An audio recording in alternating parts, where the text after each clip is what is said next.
বিকালবেলা হাঁটতে বেরোয় একই দেখলাম। আমি আর আমার মামা বিকালবেলা বসে বসে বোর হচ্ছিলাম, কারণ আমাদের কাছে কিছু করারই ছিল না। আমরা ভাবলাম পাশের এলাকা দিয়ে ঘুরে আসা যাক। যেই বলা সেই কাজ। তো আমরা হাঁটতে হাঁটতে আর সুন্দর ভিউ দেখতে দেখতে আমরা চলে এলাম স্কুলের কাছে। স্কুলের কাছে থেকে হাঁটতে হাঁটতে মামার এক বন্ধুর সাথে দেখা হয়ে গেল।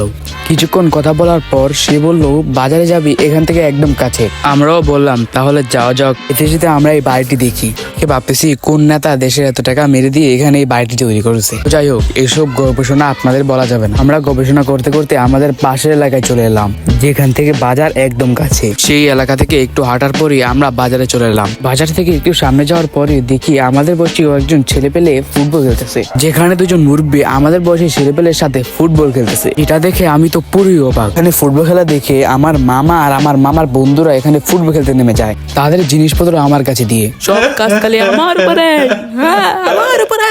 আমি এখন বসে বসে খেলা দেখি, আপনারা সাবস্ক্রাইব করেন।